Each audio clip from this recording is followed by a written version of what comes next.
오늘은 창세기 6장에 대한 말씀을 나누겠습니다. 오늘부터는 노아에 대한 말씀인데요. 지난주에 배운 대로 노아는 아담의 10대 손, 10번째 자손입니다. 그런데 노아 시대에 오면서 죄악이 세상에 가득하게 되었다. 옛날에는 관영하게 되었다. 같은 표현이죠. 아담의 범죄로부터 시작된 죄악이 점점 많아지면서 세상에 가득하게 되었습니다. 그런데 얼마나 죄악이 심했는지 하나님께서 사람 지으셨음을 한탄하시고 근심하셨다고 했습니다. 저는 이 부분에서 많이 좀 고민을 했습니다. 더 나아가서 하나님께서 마음 아파하시고 한탄하시고 근심하실 뿐만 아니라 어디까지 나가시냐면 그 인간들을 쓸어버리겠대요. 선지서를 보면 어떻게 하면 마당을 쓸듯이 쓴다는 표현을 합니다. 이게 심판이거든요. 옛날에 우리가 어릴 때 쌀이빗자리로 그 마당을 쓸듯이 심판하고, 오늘 말씀 보면 사람 지으셨음을 한탄하시고 근심하사 그 인간들을 쓸어버리겠다라고 결정을 하셨어요. 그래서 이런 생각을 많이 했습니다. 인간의 죄악이 얼마나 심하면 하나님께서 자신이 참 보기에 심히 좋았더라라고 했던 그 인간을 멸하려고 결정을 하셨을까라는 생각을 해보게 되었습니다. 인간을 제외한 동식물과 세상 만물 때문에 하나님이 한탄하신 것이 아닙니다. 인간 때문에 하나님이 탄식을 하셨습니다.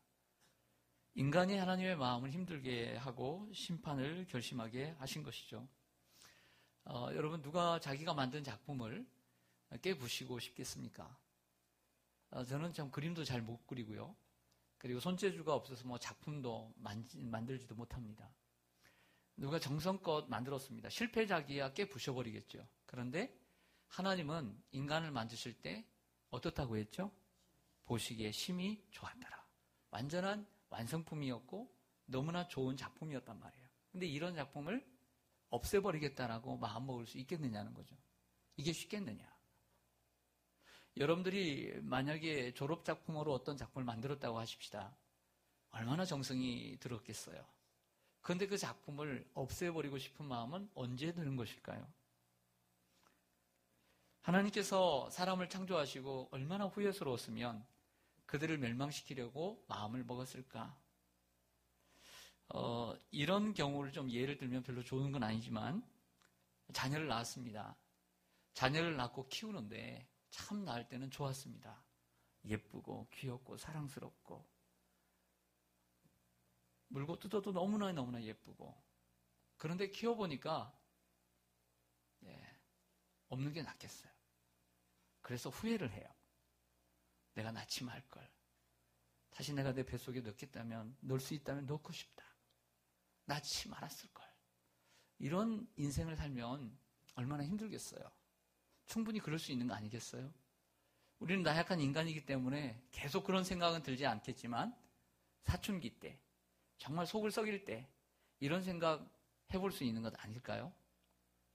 그런데 하나님께서는 단순히 감정적으로 말씀하시는 것이 아니라 수많은 세월을 흘러가면서 1000년 가까이 살던 이 시대에 그 사람들의 죄악이 얼마나 많은 것을 알고서 이런 생각을 하셨다는 거죠.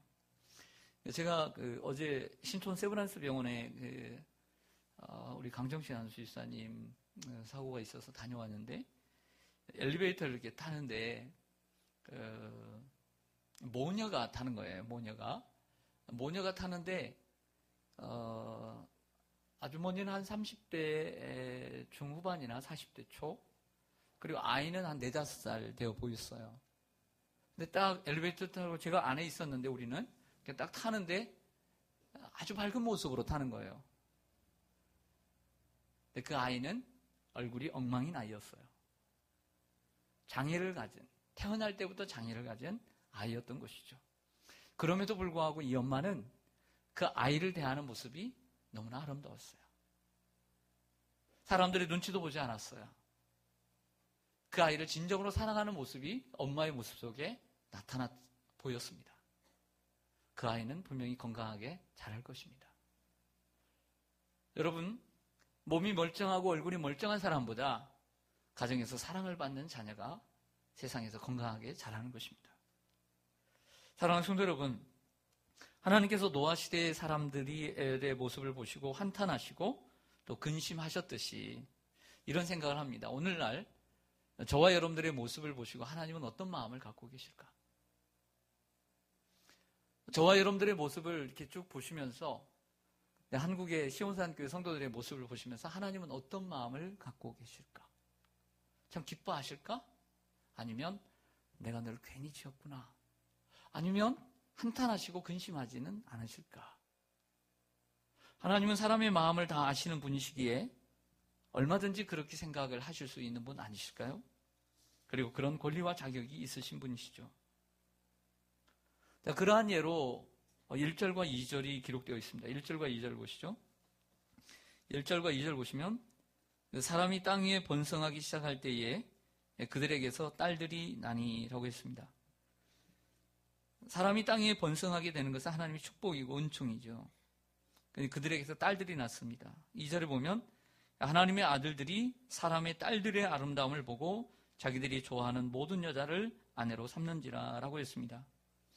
여기에 중요한 단어는 하나님의 아들들과 사람의 딸들입니다. 따라서 하겠습니다. 하나님의 아들들과 사람의 딸들. 그러면 하나님의 아들들은 누구고 사람의 딸들은 누굴까요? 아마 젊은 날에 소시적에 성경 공부를 조금 해본 분들은 이 본문을 공부했을 것이고 그리고 연구도 해보고 들어봤을 것입니다. 이 하나님의 아들들은 누구고 사람의 딸들은 누굴까? 사실은 정답은 통일되어 있지 않습니다. 그게 세 가지이란 해석이 있습니다. 첫째는 이 하나님의 아들들, 사람의 딸들은 일반적으로 가인의 후손들이라고 거의 동일시됩니다. 우리가 앞에 5장에서 가인의 후손들과 그리고 아담의 후손들, 아담에게는 노아까지 10대, 10대 손들을 우리가 배웠습니다. 그래서 사람의 딸들이라는 것은 가인의 후손들을 가리키는 데는 거의 다 이견이 없습니다. 근데 사람의 아들들은 누굴까? 첫째, 하나님의 천사들로 보는 경우입니다. 하나님의 천사들이 이 땅에 내려와서 모든 사람들의 딸들과 결혼했다는 것이죠. 그러나 신약 성경을 보면 천사들은 장가도 가지 아니하고 시집도 가지 아니한다라고 말씀하고 있습니다. 그렇기 때문에 하나님의 천사들이라고 말하는 것은 해석하는 것은 성경적이지 않다라고 볼 수 있습니다. 두 번째로는 당시 권력을 누렸던 지도자들이 그 지도자들을 가리켜서 하나님의 아들들이라고 하는 견해입니다. 당시 권력을 누렸던 지도자들이 그 권력을 힘입어 원하는 만큼 여자를 아내로 맞이했다는 해석입니다. 여기서 권력자들은 가인의 후손들입니다. 가인의 후손들로서 자신을 신적 존재로 만들어 원하는 대로 살았던 것이죠. 자, 여기에서 많은 학자들이 이 의견을 많이 따릅니다. 당시에 권력 있는 사람들, 그러니까 힘이 있는 사람들이죠. 조금 이따 네피림이라고 키가 크고 힘이 센 장수들이 나오는데, 용사들이 나오는데, 이런 사람들이 큰 영향력을 미치다 보니까 그 권력을 이용해서 사람들에게 하나님의 아들들처럼, 신들처럼 비췄다는 거죠. 그래서 그 힘으로 사람의 딸들을 많이 취하게 되었다는 이러한 의견입니다. 세 번째로는 이 하나님의 아들들이 바로 셋의 후손들, 그러니까 아담의 후손들, 믿음의 후손들과 가인의 후손들, 즉 사람의 딸들과 서로서 섞여서 결혼을 하게 되었다는 거죠. 믿음이 있든 없든 상관없이 믿음이 있는 아들들이 믿음이 없는 딸들과 셋의 후손들이 가인의 후손과 결혼하게 되었다. 이러한 의견은 전통적으로 어거스틴이나 루터나 칼빈과 같은 종교개혁자들이 주장하는 내용입니다. 우리 보수 쪽에서는 이런 세 번째 의견에 많이 동조를 하고 있습니다. 어쨌든 어떤 견해를 받아들이든 결과는 바꿀 수는 없는 것이죠. 이 본문 속에서 우리가 알 수 있는 것은 사람들이 자기의 마음대로 살았다는 거예요. 하나님의 말씀대로 살지 않고 자신의 마음대로 사는 시대가 되었음을 보여주고 있는 것입니다. 3절과 4절로 가보겠습니다. 우리가 좀 연구할 내용들이 좀 있습니다. 3절 보시면 여호와께서 이르시되 나의 영이 영원히 사람과 함께 하지 아니하리니 이는 그들이 무엇이 됨이라 육신이 됨이라. 그러나 그들의 날은 몇 년이 되리라 120년이 되리라 라고 하는 것입니다. 4절에 보면 당시의 땅에는 무엇이 있었고 네피림이 있었고, 처음 들어보는 우리 학생도 있죠. 그 후에도 하나님의 아들들이 사람의 딸들에게로 들어와 자식을 낳았으니 그들은 용사라. 여기에 용사는 네피림을 얘기합니다. 그리고 고대의 명성이 있는 사람들이었더라. 고대의 명성이 있는 사람들, 그러니까 권력이 있는 사람들. 그러니까 두 번째 해석에 가깝다라고 할 수가 있는 것이죠. 키가 크고 힘이 있는 것뿐만 아니라 용맹스러워서 당시에 고대의 용맹스러운 사람들이다 보니까 신적인 존재처럼 떠받들게 되었다는 것입니다. 그 네피림들이 결국에는 이러한 사람의 딸들과 결혼을 마음껏 하게 되었다, 이런 얘기를 하고 있습니다. 자, 그렇다면 좀 더 우리 성경을 좀 공부를 하죠. 적용하기 전에 성경의 내용을 좀 바르게 알 필요가 있으니까 네피림에 대해서 말씀드리겠습니다. 네피림, 이 말은 거인들이라는 뜻입니다. 거인들. 키가 크고 힘이 세고, 그리고 오늘 보면 용사들이고 고대의 명성이 있는 사람들이라는 표현을 쓰고 있습니다. 힘 있는 사람들이 군림하던 시대에 사람들이 영웅으로 생각하고 하나님의 아들들이라고 불려진 사람들이라고 할 수가 있는 것이죠. 그런데 이 네피림을 어떻게 보느냐? 먼저 잘못된 해석을 말씀을 드릴게요. 잘못된 해석은 이단들의 해석입니다. 주의 깊게 들어야 합니다. 이 네피림, 당시의 땅에는 네피림이 있었고, 이 당시라는 것을 아담 이전으로 해석을 합니다. 그래서 하나님께서 아담과 하와를 만들기 이전에, 창조 이전에 사람들이 있었다는 거죠. 이러한 사람들이 있었는데 그 사람들을 가리켜 네피림이라고 주장하는 사람들이 있습니다. 이런 사람들은 이단으로 간주하셔도 됩니다. 하나님께서 세상을 창조하실 때는 인간이 존재하지 않았습니다. 거기는 아무도 없었습니다. 혼돈하고 공허하며 어지러운 시대였습니다. 무질서한 시대였고 인간은 존재하지 않았습니다. 아담 이전에 어떤 인간도 존재하지 않았습니다. 그런데 사람들 중에는 교회 안에서 이처럼 네피림이 바로 아담 이전에 있었다라고 주장하는 이단들이 있습니다. 그러므로 유념하시기를 바랍니다. 그렇다고 한다면 네피림은 누구냐? 바로 이 하나님의 아들들, 혹은 하나님의 아들들과 사람의 딸들 사이에, 가인의 후손과 이 아담인 셋의 후손 사이에서 태어난 이들로 간주하는 것이 타당하다라고 보여집니다. 또 하나는 하나님의 영이 그들에게 들어가지 않고 이제 그들이 육체가 된다는 것은 창세기 2장으로 다시 가보면 하나님이 6일째 사람을 창조하실 때 흙을 빚어서 땅의 흙으로 사람을 지으시고 그 코에 생기를 불어서 생명이 되었습니다. 자, 인간이 여러분, 하나님의 영 없이 한 시간을 살 수 있을까요? 네? 없죠. 하나님의 영 없이 1분은 살겠죠. 숨을 안 쉬고 사니까. 그러나 한 시간은 살 수 없죠. 이처럼 하나님의 영이 그들에게 떠나서 그들이 육체가 된다는 것은 하나님이 그들에게 사망을 선고하는 것입니다. 죽음을 선고하는 것이죠. 그러면서 하는 말이, 그러나 그들의 남은 날은 120년이 되리라. 자, 네피림의 해석이 난해한 해석이듯 120년이라고 하는 여기의 해석이 또 난해한 해석입니다. 잘 들어두면 평생 유익할 것입니다. 그럼 120년은 무엇인가? 120년. 일반적으로 두 가지 해석이 크게 대두됩니다. 첫 번째 해석은 이 노아의 홍수 시대 그리고 이후로부터 인간의 생명의 연수가 수명이 120년이 될 것이다라고 하는 해석이 있는 것이죠. 이제 인간은 지난주에 배운 것처럼 969세, 950세 이처럼 1000년 가까이 사는 인생이 아니라 이제 하나님께서 그들의 죄악이 많은 것을 보고 멸망시키되 인간의 수명을 120년 안에 이제 정지시킨다는 말씀이 되는 것입니다. 그러나 문제는 남습니다. 그러면 노아 홍수 이후에 그러면 사람들의 수명이 어떻게 되느냐라고 하는 것이죠. 그 수명이 어떻게 될까요? 노아는 950세를 삽니다. 그리고 그 다음에 점점 수명이 줄어드는 건 사실이에요. 그래서 살펴보면 400세로 줄어들고 200대로 점차 줄어듭니다. 그러다가 우리가 잘 알고 있는 믿음의 족장 12장부터 나오는 아브라함이라고 하는 사람이 이야기가 들으면서 수명이 기록되어 있습니다.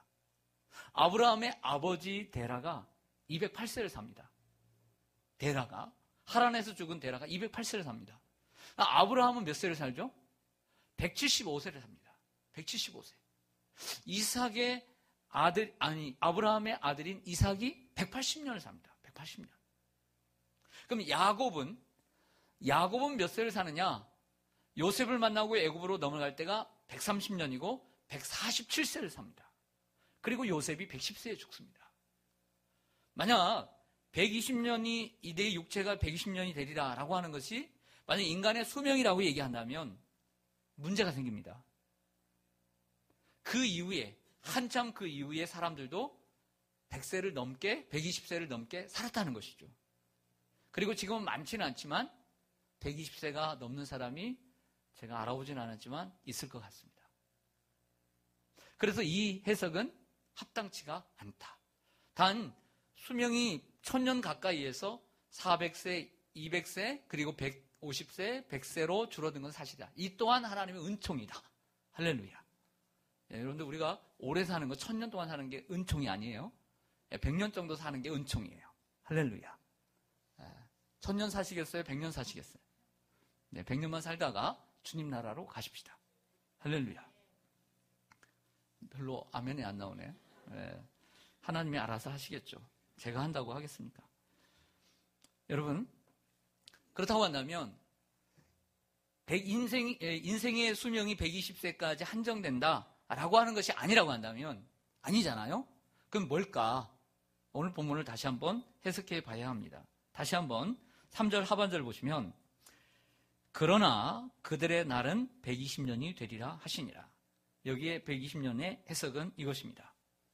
하나님께서 노아를 선택하셔서 방주를 만드시고 그리고 인간을 지으셨음을 한탄하시고 근심하시고 그들을 쓸어버리고 진멸시키겠다라고 마음먹고 이 인간 세상을 멸망시키는 하나님이 결정하시고 인간 세상을 방주를 통해서 세상의 물로 멸망시키는 남은 날이 120년이라는 것입니다. 그렇게 볼 때 방주를 짓는 것을 100년으로 잡고 그리고 여기서부터 준비해서 이 땅의 모든 인간을 쓸어버리는 것을 120년으로 잡는 것이 타당하다라고 보는 것이죠. 어떠십니까? 그게 맞겠죠? 네. 그래서 이 또한 은혜다. 여러분 한번 생각해 보세요. 하나님이 우리를 인간을 심판하시는데 이거 유예를 몇 년을 주자면 120년을 주시는 거예요. 많이 주셨어요? 적게 주셨어요? 많아도 너무 많이 주셨어요. 그러면 사람들이 몇백 년을 사는데 생각해 보십시다. 이때 당시 몇백 년을 사는데 900세를 사는데 하나님께서 이 세상을 120년 후에 멸망시키겠다라고 알아들은 사람이 있다고 하십시다. 그러면 얼른 회개하고 돌아올까요? 아니면 나중에 할까요? 나중에 하겠죠. 네. 우리가 100세라고 한다면 우리는 12년 후에 하나님이 우리를 심판하신다 라고 한다면 12년 후에 라고 할 때 지금 그렇다고 한다면 내 남은 날 하나님의 멸망 심판이 오기까지 종말이 오기까지 12년이 남아있다. 생각해 보십시오. 그 사람들이 지금 나갈까요? 아니면 10년 후에 나갈까요? 네? 여러분들은 지금 나오시겠지만 대부분의 인간들은 늦게 나옵니다. 근데 그것은 어떻게 보면 하나님의 사랑이죠. 하나님의 인내와 하나님의 자비인 것입니다. 하나님은 한 사람이라도 더 구원하시려고 노력을 하시는 것이죠. 그런데 인간들이 그들의 하나님의 마음을 알지 못하는 것입니다. 그런데 그 시대보다 예수님의 말씀에 의하면 노아의 시대보다 마지막 때의 시대가 사람들의 마음이 더 그럴 것이라는 거예요.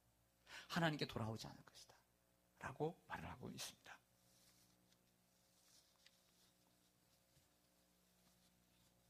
그 6절을 좀 보시겠습니다. 6절. 5절부터 보시면 여호와께서 사람의 죄악이 세상에 가득함과 죄악이 세상에 가득했어요. 그의 마음으로 생각하는 모든 계획이 항상 악할 뿐임을 보시고 얼마나 인간이 악해졌는가를 봅니다. 생각하는 것마다 악합니다. 그리고 땅 위에 사람 지으셨음을 한탄하사 마음에 근심하시고, 저 같은 해석이라고 한다면 이렇게 해석할 것 같아요. 후회하시고, 이르시되 내가 창조한 사람들을 내가 지면에서 쓸어버리되 사람으로부터 가축과 기는 것과 공중의 새까지 그리하리니, 그 사람 때문에 모든 가축, 동물, 식물까지 심판하신다는 것입니다. 이는 내가 그것들을 지었음을 한탄함이니라 하시니라. 8절 같이 읽겠습니다. 시작. 그러나 노아는 여호와께 은혜를 입었더라. 아멘. 성경에 은혜라는 단어가 첫 출현하고 있습니다. 성경에 나오는 은혜라는 단어가 노아에게 처음 등장하고 있습니다. 얼마나 귀한 말씀입니까? 오늘 이 말씀을 우리가 읽을 때 하나님의 은혜가 임하기를 원합니다. 하나님의 은혜가 노아에게 임했어요. 그런데 이 은혜가 언제 임했냐면 세상에 죄가 가득하고 사람들이 생각하는 것이 다 악할 때 하나님의 은혜가 노아에게 임했다는 것이죠. 아무리 좋은 빛도요, 제가 여기 이 자리에 이 찬란한 빛들이 있는 곳에 빛을 가지면 아무 소용이 없는 거예요. 그러나 깜깜한 곳에 촛불 하나도 밝은 것이죠. 그냥 사람들이 다 밝을 때, 생각이 바를 때 빛의 자녀가 아니라 그 어두울 때의 노아가 밝은 빛이었다는 것이죠. 얼마나 귀한 말씀입니까? 우리가 한 구절 더 보겠습니다. 9절입니다. 9절 보시면 이것이 노아의 족본이라. 노아는 의인이요 당대의 완전한 자라. 그는 하나님과 동행하였으며 세 아들을 낳았으니 셈과 함과 야벳이라. 제가 9절까지 읽은 이유는 노아에 대해서 설명을 한 번 더 해주고 있기 때문이죠. 뭐라고 설명을 하고 있어요? 의인이요 당대의 완전한 자라. 하나님과 동행했다라고 말씀하고 있습니다. 여러분, 의인이라고 얘기합니다. 성경에 몇몇 의인들이 나오죠. 욥도 의인이라고 하고요, 노아도 의인이라고 합니다. 죄가 없어서 의인일까요? 절대 그렇지 않죠. 모든 사람은 죄를 범했습니다. 죄가 없어서 의인이 아닌 것이죠. 그렇다면 왜 그가 의인일까요? 제가 여러 번 말씀드리지만 하나님을 믿기 때문에 그 믿음으로 사람이 의롭게 되는 것입니다. 오직 의인은 믿음으로 말미암아 살리라. 죄가 없어서 의인이 아니라 죄를 멀리하고 그리고 하나님을 신실하게 섬기기 때문에, 무엇보다도 하나님의 말씀을 믿기 때문에 의인인 것입니다. 은혜는 무엇입니까? 열심히 샬라샬라 기도해가지고 방언의 은사를 받고 통역의 은사를 받고 신유의 은사를 받는 것이 그것도 은혜겠죠. 그러나 진정한 은혜는 하나님의 말씀이 믿어지는 것이 은혜입니다. 하나님의 말씀이 믿어지기 때문에 우리가 은혜를 받은 거예요. 우리가 은혜를 받았다라고 하는 것은 하나님의 말씀이 믿어지는 거예요. 저 세상의 사람들 보십시오. 우리가 특도한 사람들이 많지만 하나님의 말씀이 들려지지 않고 믿어지지 않습니다. 우리가 그 사람들에게 은혜를 받았다라고 절대 말하지 않습니다. 은혜는 하나님의 말씀이 믿어지고 하나님이 믿어지고 이 하나님의 성경에 기록되어 있는 하나님의 말씀이 그대로 믿어지는 것이 은혜인 것입니다. 노아는 하나님이 하시는 말씀을 믿었습니다. 그렇기 때문에 그가 은혜를 받은 거예요. 13절 14절을 좀 보실까요? 13절 14절을 보겠습니다. 하나님이 노아에게 이르시되 모든 혈육 있는 자의 포악함이 땅에 가득하므로 그 끝날이 내 앞에 이르렀으니 내가 그들을 땅과 함께 멸하리라. 너는 고페르 나무로 너를 위하여 방주를 만들되 그 안에 칸들을 막고 욕청을 그 안팎에 칠하라. 내가 만들 방주는 이러하니 길이는 300규빗, 너비는 50규빗, 높이는 30규빗이라. 거기에 창을 내되 위에서부터 한 규빗에 내고 그 문은 옆으로 내고 상중하 3층으로 할지니라. 22절 마지막 절 같이 읽겠습니다. 시작. 노아가 그와 같이 하여 하나님이 자기에게 명하신 대로 다 준행하였더라. 아멘. 따라하겠습니다. 하나님 말씀하신 대로 다 준행하였더라. 네. 하나님께서 노아를 기뻐하신 것은 바로 이것 때문인 것입니다. 사람이 의롭게 되는 것은 행위로 말미암음이 아니요 예수 그리스도를 믿음으로 말미암는 것입니다. 우리가 하나님의 말씀을 믿고 준행할 때 의인이 되는 것이죠. 이것도 은혜인 줄로 믿습니다. 하나님께 선택을 받고 그리고 하나님 말씀 믿어지고 또 예수 그리스도를 나의 주와 나의 하나님으로 고백할 수 있는 것, 우리는 큰 하나님의 은혜를 입은 줄로 믿습니다. 하나님의 은혜를 입은 노아가 이제 방주를 짓습니다. 이제 연장을 준비하고 그것도 산 높은 곳에, 원래 조선소는 바닷가에 있어야 되는데 이제는 배를 만드는 조선소가 산 높은 꼭대기에 있습니다. 거기에 아마도 살기 위해서 집을 짓고 그리고 방주의 터를 잡았습니다. 길이는 137m. 얼마나 300규빗이니까 137m입니다. 그리고 너비는 23m, 높이는 14m. 오늘 보니까 3층으로 지었습니다. 층을 칸마다 다 만들어가지고 거기에 필요한 암수, 짐승들을, 동물들을 넣었습니다. 이러한 방주를 짓는데 무려 100년이 걸렸습니다. 근데 혼자 지은 것이 아니라 누구랑 지었죠? 8명의 가족들과 지었습니다. 노아, 노아의 아내, 그리고 셈, 함, 야벳, 그리고 결혼한 며느리. 여러분, 참 우리가 하나님의 일을 자식들과 자녀들과 함께 하는 게 은혜예요. 그리고 그 자식들이 우리가 하나님의 일을 하는데 같이 협력하고 협력을 요청할 때 함께 협력해 주는 게 은혜예요. 할렐루야. 하나님은 노아를 선택하시고 노아가 믿음으로 방주를 지을 때 그 노아의 믿음으로 히브리서 11장 7절을 보면 그의 가족을 구원하였다 그랬어요. 세상을 구원했다라고 말하지 않고 가족을 구원하였다. 여러분, 하나님께서 여러분들에게 은혜를 주시기를 원합니다. 그리고 여러분들의 그 받은 하나님께 은혜가 흘러가기를 원합니다. 자녀들에게 흘러가기를 원합니다. 그래서 여러분들의 자녀들이 주님을 믿고 가족들이 주님을 믿고 그리고 함께 주님의 일을 협력하는 가족들이 되기를 원합니다. 얼마나 큰 은혜입니까? 오늘 어떤 분의 이야기를 제가 듣게 되었습니다. 잠깐인데 자기의 과거를 잠시 이야기하면서 1960년대 이 시흥 땅에 아빠가 전도사로 와가지고 교회를 시작했어요. 그 70년대에 목사 안수를 받고 1960년대에 이 시흥 땅에 개척을 시작했어요.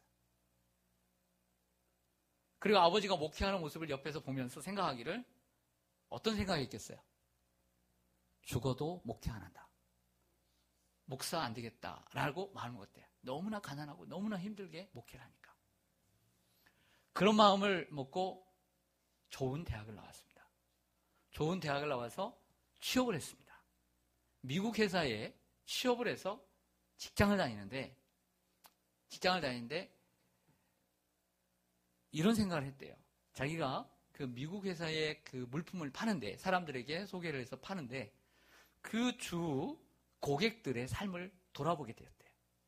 내가 파는 물건을 가지고 그 주 고객들이 어떤 일을 하면서 사는가 봤더니 술 마시고 타락하고 방탕한 삶을 살더라는 거예요. 거기서부터 회의가 오기 시작했어요. 그리고 자기가 번 돈이 나에게도 오지만 대부분 미국으로 건너가라는 거예요. 그래서 내가 이런 미국의 회사에 내가 다닐 가치가 있을까?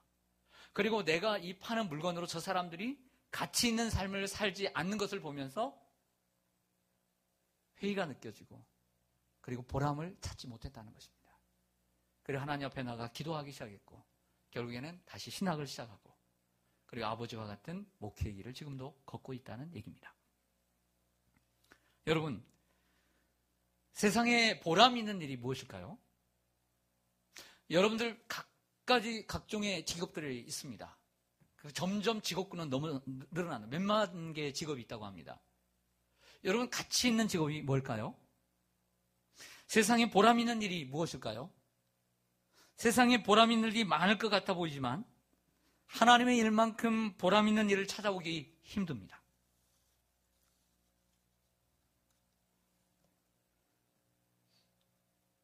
그래서 제가 오늘 수요일날 그저께 우리 홍조한 청년에게 내가 받았던 그 58국으로 간 그 187명의 의사들의 이야기 여러분들이 소개시켜줬죠.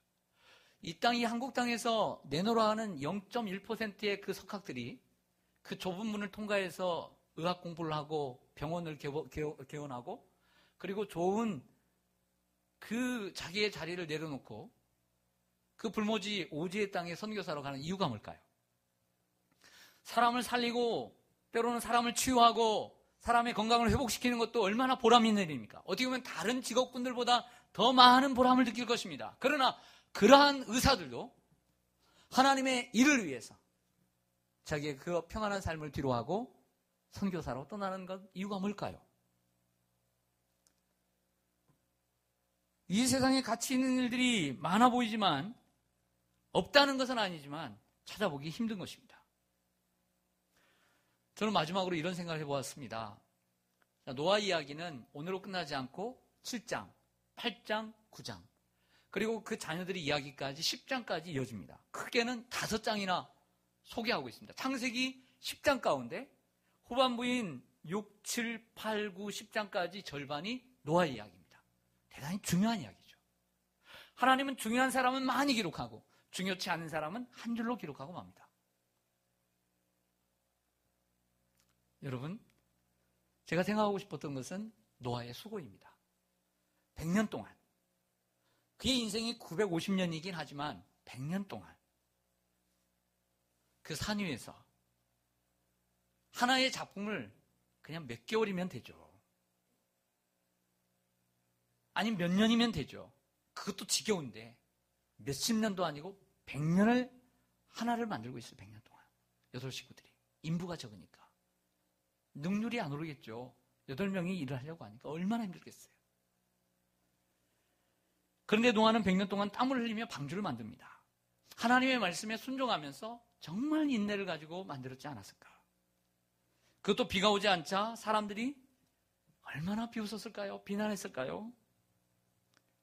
그러나 그가 땀을 흘리고 있을 때 하나님은 얼마나 기뻐하셨을까요? 그리고 하나님 말씀에 순종하며 그 방주를 지으면서도 비가 오지 않자 그 사람들의 손가락질과 비웃음과 그 비난을 받는 그 노아를 얼마나 기뻐하셨을까요?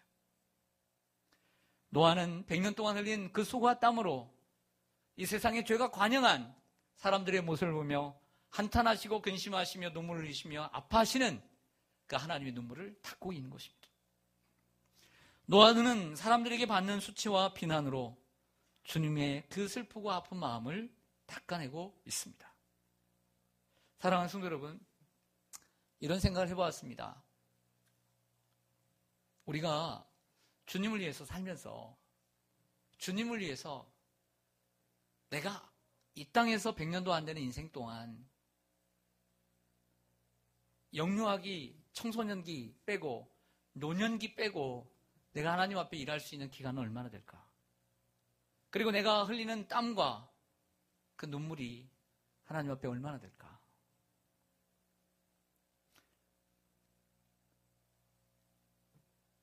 때로는 우리가 주님의 일을 하면서 좋은 말만 들으려고, 칭찬만 들으려고, 그런 말 아니면 금세 마음이 상해서 넘어지는 건 아닌가? 노아가 받는 비난과 순환과 그 비웃음에 우리는 얼마만큼이나 비난과 비웃음을 받았을까?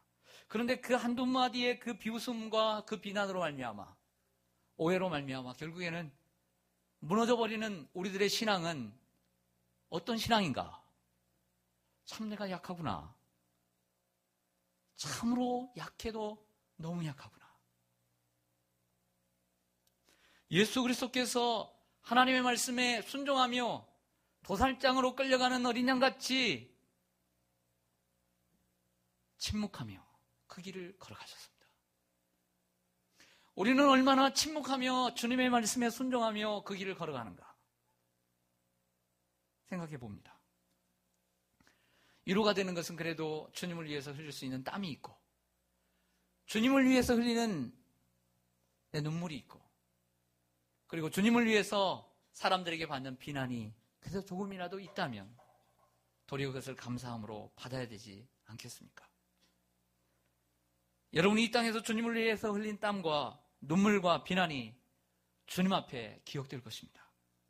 그것을 믿고 힘들고 어려워도 노아를 좀 생각하면서 주님을 생각하면서 우리 인간의 마음을 내려놓고 성령의 인도하심 따라 묵묵히 주님을 따라가고 주님의 말씀을 이루어가는 이 땅의 노아들이 되기를 간절히 소망합니다.